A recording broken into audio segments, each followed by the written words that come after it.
Hello guys, today I'm going to tell you about that Konnect token. Now before I start the video, let's share my legal disclaimer. This video is only for educational purpose. Do your own research for the investing. According to the website, Konnect KCT is a blockchain-based lifestyle membership platform designed to bridge the digital world of crypto with real-world commerce and experiences.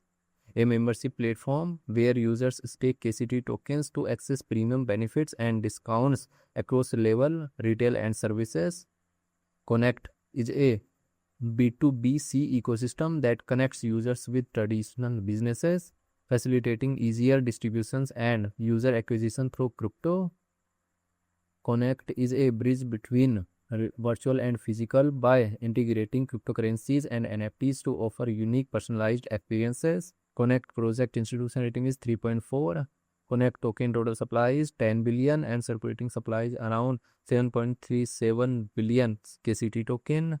KCT token is listed on Gate.io, STX and other exchanges. If I share my opinion with you, then this project up to 70% chances that it is a legit or good project. So guys, don't take my opinion as a financial advice. Do your own research for the investing. Thanks for watching.